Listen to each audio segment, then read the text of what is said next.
দেয়ায় তাদের অবদান তুলে ধরে শাপলা চত্বরে ইন্তিফাদা বাংলাদেশ গণজমায়েত চলছে।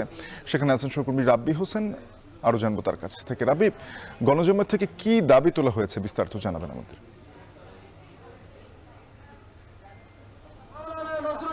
আজকে জুলাই গণঅভ্যুত্থান দিবসে এসে এই যে জুলাই আগস্টের গণঅভ্যুত্থানে ইসলামপন্থী যারা রয়েছেন, মাদ্রাসার শিক্ষার্থী, মসজিদের ইমাম এবং তৌহিদি জনতা যারা এই গণঅভ্যুত্থানে ভূমিকা রেখেছেন তাদেরকে স্বীকৃতি না দেওয়ার একটা প্রতিবাদ তারা জানাচ্ছেন এবং আজকে তাদেরকে স্বীকৃতি দেওয়ার দাবি নিয়ে এখানে এই গণজমায়েত হয়েছে ইন্তিফাদা বাংলাদেশ। তারা মূলত এখানে কয়েকটি দাবি করছেন যে জুলাই গণঅভ্যুত্থানে সহ নানা আন্দোলন সংগ্রামে ইসলামপন্থীদের অবদান ছিল।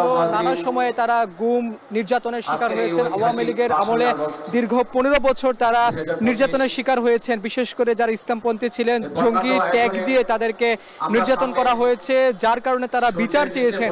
এই যে শেখ হাসিনা সহ যারা এই হত্যাকাণ্ডের সঙ্গে জড়িত ছিলেন তাদের বিচারের দাবি জানাচ্ছেন। পাশাপাশি যাদেরকে দীর্ঘদিন নির্যাতন করা হয়েছে, গুম করা হয়েছে, অনেককে ধর্ষণ করা হয়েছে, যেই আওয়ামী সন্ত্রাসীরা তাদের এই গুম নির্যাতনের সঙ্গে জড়িত তাদেরকে মূলত গ্রেফতার করে বিচারের আওতায় আনার দাবি জানাচ্ছেন। পাশাপাশি জুলাই গণঅভ্যুত্থানে যারা মাদ্রাসা শিক্ষার্থী, মসজিদের ইমাম, তৌহিদি জনতা, আলেম ওলামা যারা অংশ নিয়েছেন তাদেরকে স্বীকৃতি দেওয়ার জন্য তারা মূলত আজকের এখানে গণজমায়েত করছেন। এখানে শুধু ঢাকা থেকে নয়, ঢাকার বাইরে থেকেও বিভিন্ন জেলা শহর থেকে আগতরা এসেছেন, এখানে বক্তব্য দিচ্ছেন। তারা মূলত জঙ্গি নাটক সাজিয়ে তাদেরকে যে দমন নিপীড়ন করা হয়েছে সেই প্রতিবাদ তারা জানাচ্ছেন। দীর্ঘ 15 বছর, অর্থাৎ 15 বছর ধরে তাদেরকে অত্যাচার করা হয়েছে। 5 আগস্টের পর যেখানে নতুন আরেকটি বাংলাদেশের স্বপ্ন দেখছেন এই সাধারণ মানুষ, ইসলামপন্থীরা, সেখানে তাদেরকে স্বীকৃতি না দেওয়া এক ধরনের প্রহসন। তারা বলছেন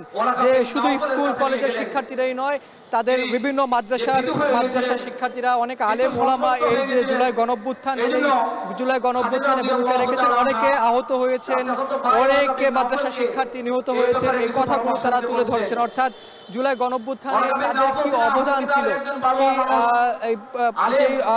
অবদান ছিল সেটি আসলে তারা তুলে ধরছেন। তারা আজকের এই সমাবেশে এখানে যারা প্রধান অতিথি রয়েছেন তারা এখনো আসেননি। তারা কিছুক্ষণের মধ্যে এসে তাদের যে দাবিগুলো রয়েছে সেই দাবিগুলো তারা তুলে ধরবেন। পাশাপাশি এখনো বলছেন যে এই যে ফেসিবাদের যে পতন হয়েছে, দীর্ঘ 15 বছর ধরে যারা বাংলাদেশে ফেসিবাদ কায়েম করেছিল তাদের মূলত এখনো ফেসিবাদের যে উৎপাদন করে, অর্থাৎ ফেসিবাদকে পুনরায় আবারও যাতে এই বাংলাদেশে আসতে না পারে সেই কথা তারা আজকের এই যে গণজমায়েত থেকে বলছেন। এবং এখানে আগত যারা আলেম ওলামা রয়েছে তারা এই দাবি করছে।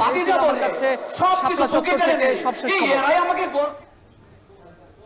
শাপলা চত্বর থেকে ইন্তিফাদা বাংলাদেশের গণজমায়েত নিয়ে জানাচ্ছিলেন সহকর্মী রাব্বি হোসেন।